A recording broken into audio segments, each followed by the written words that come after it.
The kitchen was a temple of betrayal that night. The scent of vanilla beans and butter lingered, wafting through the air like a ghostly whisper of what should have been a celebration, but now hung like a noose around my neck. I stood at the marble island, an unnecessary knife in my hand, the blade gleaming under the unforgiving cold light of the chandelier above. It cast faintly flickering shadows that danced ominously against the parchment white walls. The distant laughter of guests filtered in from the dining room, punctuated by the clinking of crystal glasses and the subtle hum of conversation, unfamiliar sounds in what had once been a sanctuary. I glanced down at the knife, its handle cool against my palm, and I felt an unsettling calm wash over me. What once was a symbol of love, a simple family dinner in our luxurious home, was now veiled in deception. I had spent countless nights in this very kitchen, crafting meals with love, hours lost in the rhythm of chopping, sautéing, and whisking, pouring every ounce of devotion into each dish for a man who had now deemed our 25 years of marriage boring. He didn't even have the decency to say it to my face. Instead, he uttered those cruel words, dripping with derision, to his mistress. I inhaled sharply, the lingering fragrance of jasmine from my newest bottle of perfume mixing grotesquely with the sweetness of the cake I had so carefully decorated. The vanilla mingled with the floral notes, creating an intoxicating aroma that was now tainted with his betrayal. In that moment, the world around me faded, and I was left standing in the stark shock of reality, the knife feeling heavier with every heartbeat. With trembling fingers, I set down the knife and turned my gaze toward the banquet room. The laughter now sounded hollow, like a mocking echo from the past. Laughter that was once ours, spontaneous, joyous, transformed into shrill notes of misplaced merriment. They toasted to nothing, savoring the bubbly effervescence of champagne without a second thought. I had sacrificed so much, and for what? I stifled a cry, drawing in a shaky breath as images began to flit in and out of my mind like specters demanding recognition. Flashback. I remembered our first apartment, cramped and filled with the faint aroma of instant ramen. I had eaten those tasteless noodles while he dined on Michelin-starred delicacies, working hard to build his dreams while I languished in the shadows. I meticulously balanced our budget, applying for scholarships to pay for school when he couldn't support me, each sacrifice slowly accumulating as bricks to the castle we now inhabited. Those late nights spent sleepless, focusing on perfecting his proposals, poring over every word just to make sure nothing was amiss. These were my offerings to the altar of his ambition, and what did I receive in return? An offhanded comment, a grenade launched into my chest from the lips of a man I had honored and sacrificed for. My stomach churned at the thought of him with that woman, a vivacious creature likely draped in Chanel, and sporting a smile that seemed to gleam with innocence, a mask that would never reveal her role in my suffering. But other revelations were burgeoning within me, simmering beneath the surface. The cake was too sweet, the laughter too shrill, and I felt the world around me twist, the very walls of this opulent home beginning to close in. As if sensing my turmoil, the vibrant colors of the room paled. The reds from the drapes faded into muted swathes of beige and gray. It happened then, the moment of revelation. I crossed the threshold from the kitchen into the heart of the celebration, equipped with no purpose, no words, just truth. My worn heels clicked against the polished wood floor, and I felt a grim determination take root. The sound of the chatter around me faded, zeroing in on the sound of my breath. I caught sight of him, my husband, standing tall, his broad shoulders squared as he regaled friends with tales of business victories. Lustrous, in a tuxedo tailored to perfection, he looked every bit the successful man I had helped him become. And there, by his side, stood her, a tenacious blonde, vibrant and young, whose laughter cut through the room like a knife. With every chuckle, it gouged away at the vestiges of love I thought we had left. I only needed a moment, an instant for the full weight of their reality to sink in. Shadows morphed into clarity. I could see it all. The layers of lies and deceit peeled back to reveal the raw, unfiltered truth. I was not just a bystander in my own life, nor a footnote in his tale of success. I was a firefighter, having doused the flames of his ambition, but now the match was in my hand. With an unsteady heart, I glided through the crowd, the hum of voices intertwining like a feverish song, but my focus remained singular. Upon entering the circle, I lifted my glass, sparkling, shimmering as it caught the light. Every eye turned toward me, confusion mingling with surprise, the laughter fading to a hush. "Ladies and gentlemen," I began, my voice steady even as my heart raced.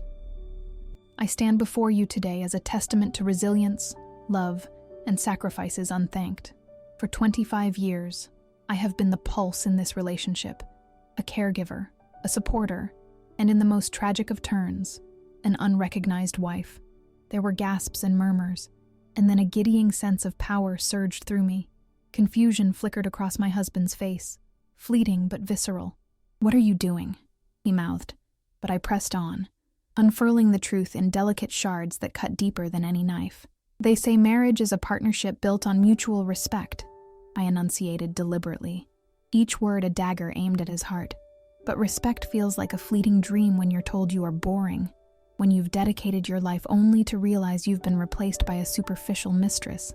I raised my voice as a wave of indignation rolled through me, and the room succumbed to silence, my words echoing off the high ceilings. Gaslighting was his go-to, and I saw him stiffen, ready to unravel the truth in his favor.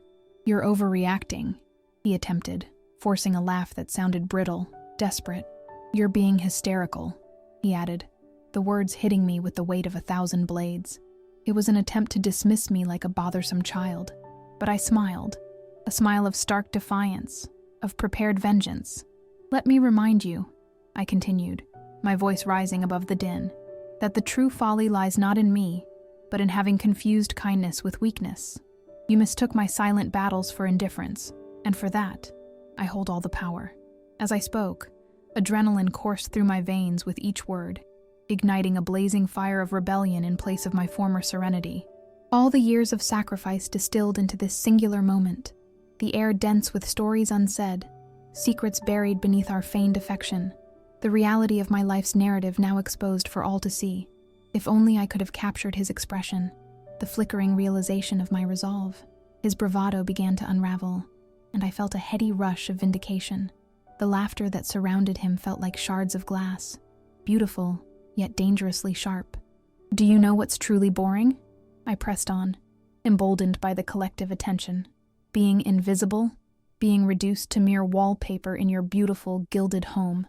But make no mistake, this wallpaper is about to be torn down." The backlash was electric, as gasps and strained laughter rang out. The thrill of the moment crackled like static in the air, an unseen current binding us all in a collective anticipation of what I would do next. "I'm not here to embarrass you. I'm here to reclaim my life." I could sense his attempts to dissuade me, the barely masked fear resonating beneath layers of pride. But the grip on my heart had transformed from anguish to a profound clarity. "You think you can cast me aside and carry on as if nothing happened? You are severely mistaken." And there it was. I had stepped into the wonderful, terrifying role of the heroine of my own story, a role filled with retribution and reckoning. The night was still young, but the journey to reclaiming my narrative had just begun. If you want to see how this wife destroys the traitor, subscribe now. The air in our once harmonious home turned stagnant, filled with the faint scent of burnt toast long forgotten on the kitchen counter. It felt suffocating, heavy with dissolved trust, lingering like the rancid oil on the bottom of an overused frying pan. I wandered through the rooms like a ghost, each inch of the house now a reminder of betrayal. The plush couch where we curled up together, the dining table now marred with silence, and the vibrant flowers in the vase that had, at one time, been symbols of love, but now quickly wilted, echoing the decay of our bond. Every step I took was underscored by the ticking of the antique clock, its measured rhythm mocking my scattered thoughts. I could feel the psychological tension stretching thin, a taut wire threatening to snap. My husband flitted around me like a distant shadow, a figure reduced to a stranger, cloaked in the borrowed confidence of his public persona, proclaiming success while I seethed in quiet despair. "Are you still sulking, darling?" he would ask with a hint of derision, the casual cruelty thick in his voice. "You're being ridiculous. Why don't you lighten up?" I often found the warmth in my cheeks morphing into a cold burn rising up my throat, trembling between indignation and doubt. Those dismissive words etched deeply into my heart, a steady drip of gaslighting until I began to question my grip on reality. Was it me? Was I indeed the one losing touch? But the truth had been etched onto the very walls of my memory, and the echoes of his deception became my guide. I resolved to gather the evidence I needed, setting the stage for the silent war simmering beneath the brittle surface. In hushed hours, cloaked behind the tranquility of the night, I became a spy in my own home, utilizing the sickly glow of my phone's screen as my only companion. The soft hum of the refrigerator turned into a comforting white noise, a lullaby as I pored over our bank statements, past conversations, and photo albums stored in the digital vault of our shared life. My fingers trembled against the keys, clattering softly against the polished table, creating a sound that felt oddly reminiscent of the flutter of a caged bird wishing to escape. I pulled up chat logs, those once innocuous exchanges now blooming with implications.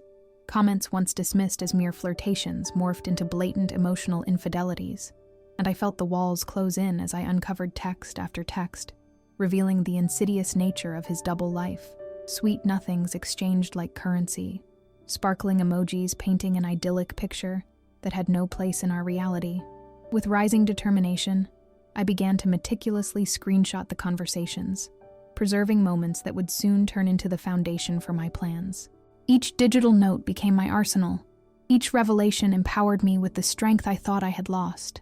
I was no longer a passive participant in my life. I was the architect of my fate. Then there came a moment, as daylight seeped timidly into the room, spilling gold onto the surface of our troubles, that I decided to confide in my friend Clara, a woman who had watched me navigate the choppy waters of my marriage for years.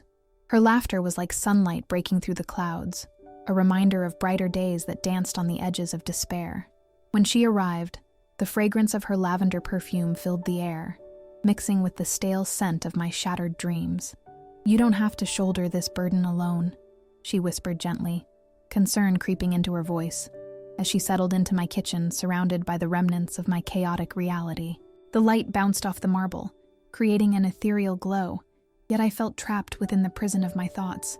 I pulled out the documents, the bank statements revealing the slow drain of money for lavish dates and expensive gifts, all funded by the very bank account I had helped to fill every month. "He's playing us both, Clara," I confessed, feeling the weight of my heart as it thudded with certainty. "I need your help to expose him, to take him down. He needs to see the depth of his deception, and I need to regain control of my life." Her eyes widened as she skimmed the evidence, disbelief quickly giving way to a fiery resolve. "I'll help you, but we have to be smart. This isn't going to be easy, and you need to be careful. You have to maneuver in the shadows. He will try to gaslight you again." Her words were sharp, slicing through the disbelief clouding my mind, and for the first time, I felt the power of camaraderie charging the air around us. And so it began. Each day turned into a careful dance. I wore my mask of normalcy, engaging in casual conversations while my mind thrummed with plans hidden in plain sight. The coffee I brewed in the mornings held more meaning now as I stirred in little conspiracies. Who would believe the simple truth dwelling beneath this facade of domestic bliss? I shadowed him online and offline, wearing my spyglass, meticulously gathering intel. I observed casual remarks, his whispers behind closed doors now amplified through the ears of a wife made vigilant by betrayal. I collected photos of him leaving for business meetings, an arbitrary phrase that would soon expose the fragile web spun around his double life. Weeks unfurled like old parchment, and I documented everything, my life's volume now filling up with accounts of missed calls, bank transfers to unfamiliar names, and receipts tucked away like relics of deceit. Each new piece of evidence drawing me closer to liberation and revenge. That name, the mistress whose charms had bewitched my husband, became a fixation, an obsession filling gaps of pain with the fury hurtling toward realization. The evenings were often spent poring over every detail with Clara, my confidant turned strategist, mapping out a plan that would leave no stone unturned.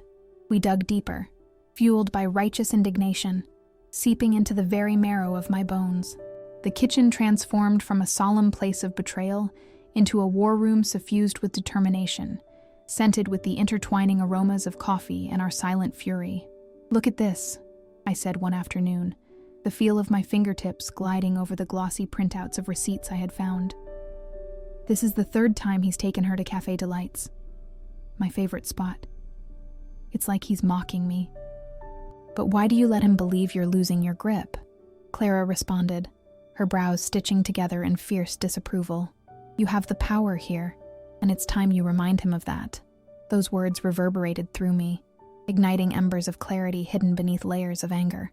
I was not the weak woman he assumed I would become. I was transforming into what he had compelled me to be, the keeper of my own fate. Each moment he dismissed me, pushed me further away from the vain longing for redemption I had clung to in a desperate hope for reconciliation. Now it was clarity, unraveling from the cocoon of betrayal, a metamorphosis spiraling into a vengeful resolve. The tension surrounding our home escalated, an electric current I could practically taste, as the pieces of my clandestine plan began to weave into a palpable tapestry. I was preparing for my moment, guarded by the sense of betrayal and resolve, ready to unveil the truth. Power was coursing through me, igniting a determination that morphed into fiery resolve. What he had cast aside, I would reclaim in resplendent vengeance.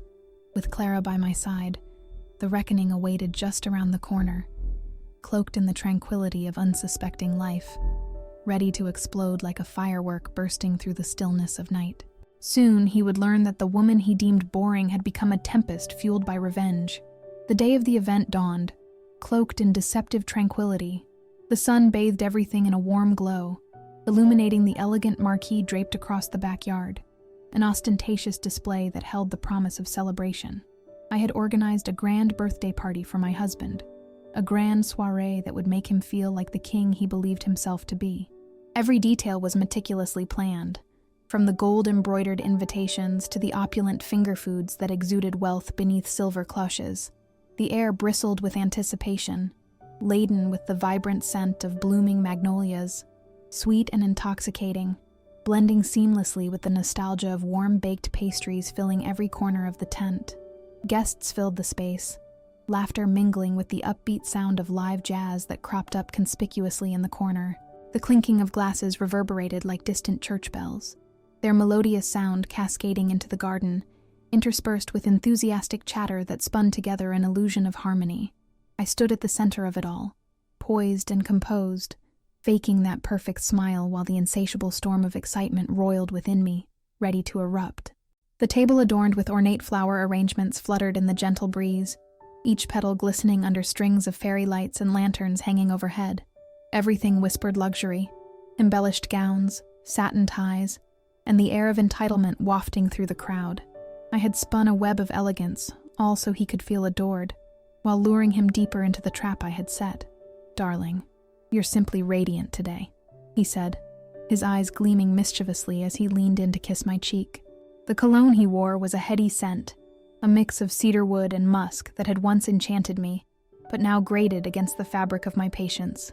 His laughter tumbled over me like a wave, not seeing the storm brewing beneath the calm surface of my facade. "Thank you, dear. You deserve all the love today." The words dripped from my tongue, saturated with irony, sliding effortlessly from my mouth as I surveyed the growing crowd. He hadn't the slightest inkling that this would not be a typical birthday bash.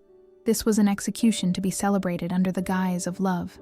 The shadow of vengeance crept closer with every laugh and smile exchanged, tightening my chest with anticipation. As I mingled with the guests, I caught sight of Clara, her eyes glinting with approval as she joined me to go over the final details. "Everything is in place, just as you planned," she assured me, her soothing presence a reminder of the alliance we formed in our quest for retribution. When the time came to cut the cake, a spectacular confection sprinkled with gold leaf and adorned with fresh berries, I felt the energy shift in the air, an electric crackle sparking as if the universe itself was holding its breath. Guests gathered around, glasses raised in exuberant cheers, and I knew I was just moments away from unveiling my masterpiece. "You know, dear friends," I began, with an air of false humility, my heart pounding against the cage of my ribs. "Tonight, we're not just celebrating another year for my husband, but a love story that has seen its fair share of adventures." I paused, allowing the tension to swell in the room, a collective intake of breath, the anticipation palpable. But a love story is only as strong as the honesty that binds it. Gasps rippled through the crowd as I noted the glint of confusion in the eyes surrounding me. They were unaware of the storm raging just beneath the surface, a tempest swelling and surging to life. I felt an overwhelming power with each passing second as I grasped the microphone, letting it guide me in this pivotal moment. This year, I thought it was time to share the truth of a journey that began 25 years ago, a journey where one partner flourished, while the other stood in their shadow, unseen and unappreciated. My voice rang out clear and steady, the crescendo rising as I locked eyes with my husband, watching the color drain from his face as the tension transformed into a visceral dread. Caught in the web of curiosity, the room fell silent. Uncomfortable murmurs replaced the exuberant chatter, and the strings of jazz fell quiet. I could practically taste the metal tang in the air, the vibrations of disbelief and confusion sending shivers down my spine. The moment was electric, every heartbeat resonating with anticipation. With a determined breath, I continued, unraveling the layers of deception that had festooned our marriage. For too long, I have been labeled as boring, a partner who devoted her life to nurturing ambitions while being cast aside for more glamorous pursuits. Each word sank deeper into the collective consciousness enveloping the space. The faces around me shifted from intrigue to horror as I unveiled the carefully curated evidence I had amassed over weeks. The irrefutable receipts, text messages, and photos that had once been mere whispers, but now roared to life, echoing throughout our decorative prison. At that moment, Clara stepped forward, holding an extravagant satchel that was now jubilantly unzipped, the visual climax of the setup spilling out like a trove of buried truth. As I revealed each damning piece of evidence, photos of clandestine meetups, messages oozing with secret romance, I felt an intoxication wash over me, compounded by the heady fragrance of victory intoxicating the air.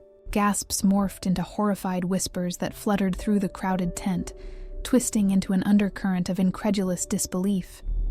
He spent thousands on dinners with someone who he thought was more exciting than our love, while I labored in silence, keeping our dreams afloat. The tremor in my voice transformed into a command, rallying the crowd as I tossed the glowing evidence into the air. The collected breaths around me soared, the tension coiling like a serpent, a collective indignation erupting into murmurs of disbelief as I continued unspooling the threads of betrayal. But here's the real kicker, I added, allowing myself a moment of breathless triumph, relishing the expressions of shock adorning the crowd as they darted between my husband and me, writhing in uneasy fascination. He actually believed he could hide this from me, the woman who stood by his side through every trial, who helped build this empire. My husband's face twisted in mortification, his bravado crumbling like ashes before the fire whose path he had paved with lies. The vibrant colors of the celebrations around us dulled, fading into a muted palette of judgment and realization. The laughter that echoed throughout the evening morphed into an uncomfortable silence, the opulent decor becoming a stage for his humiliation, simultaneously clinging to the image of being a faithful husband while dipping into a pool of deceit. I concluded, letting the finality of my words hang ominously in the air, is a task only a coward can uphold. The ramifications of my unveiling reverberated across the room, a palpable tension settling over the onlookers forcefully, their expressions torn between disbelief and horror. I would not let him barter my silence. No longer would I be the wallpaper of our relationship, resigned to invisibility after 25 years of devotion. The taste of revenge was bittersweet, the power surging within me a resounding anthem of reclamation finding its voice at last. In the primal silence that followed, I could almost feel the pulse of my husband's regret vibrating through the crowd, but it would not suffice to create empathy from a heart that had been hardened by deceit. The glamorous world he inhabited just moments ago turned flimsy, ephemeral. I had crushed the glamour and exposed the truth beneath it all.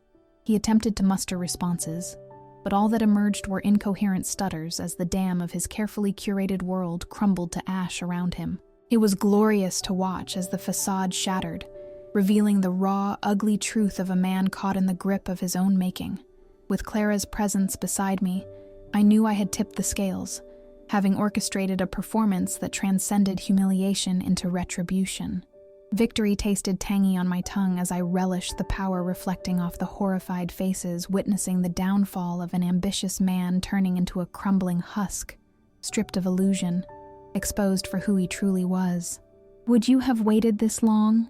I queried the crowd, locking eyes with my husband as I savored the briefest moment of triumph over the ashes of my former life. The audience stood there captivated, fear and shock swirling in their gaze as they processed the data unfolding in front of them, remnants of a shattered marriage laid bare.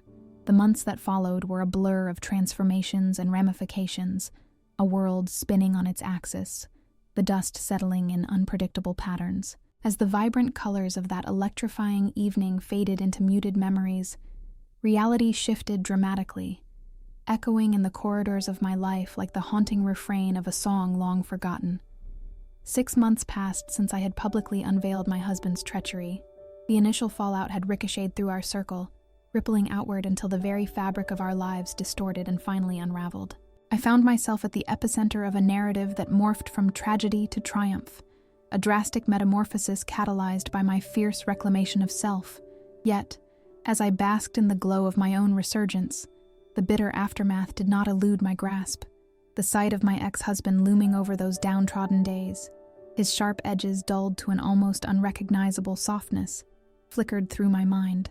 I had expected rage, perhaps a venomous denial or two, but instead, he became a ghost of the man I once knew.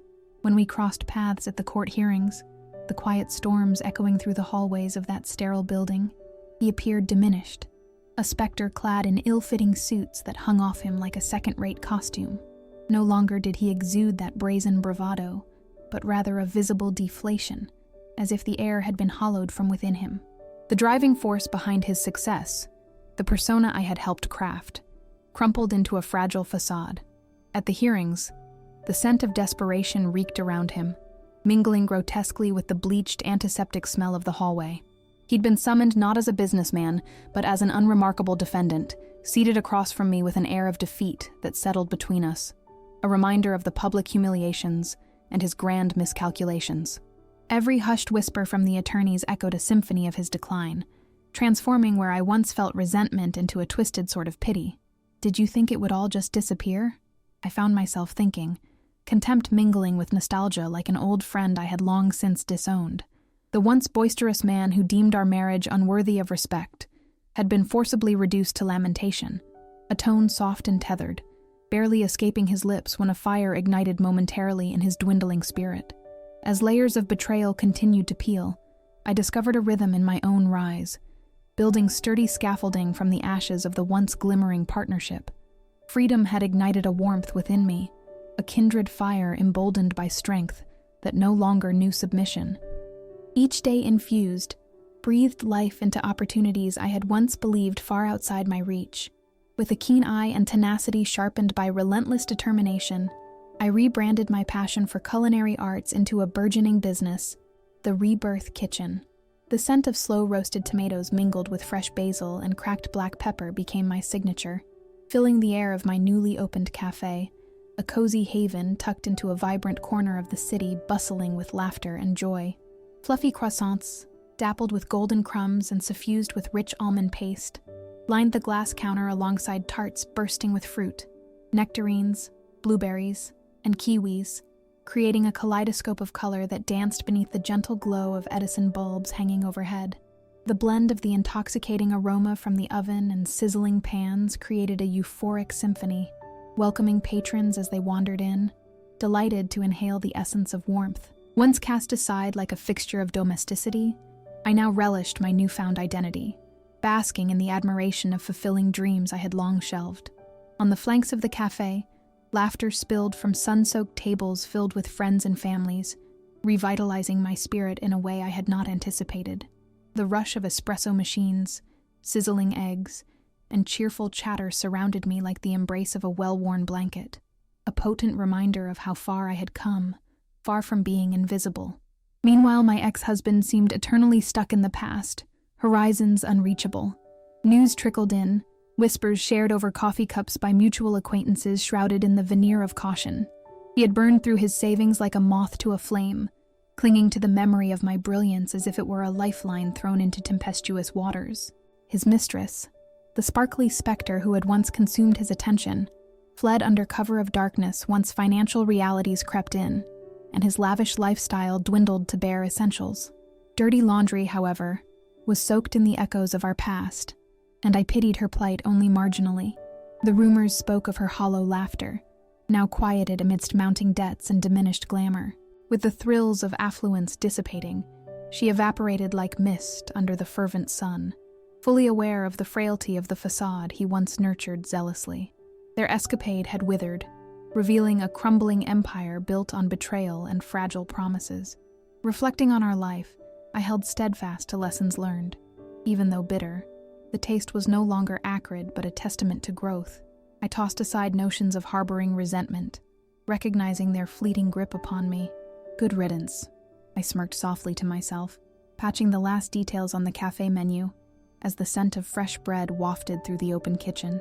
This space, filled with laughter and camaraderie, was my solace, and in a strange turn of events, I felt liberated in seeing those who had once wronged me face the consequences of their choices. While I flourished, surrounded by friendships forged in authenticity, the desolate remnants of my husband echoed through the late-night conversations.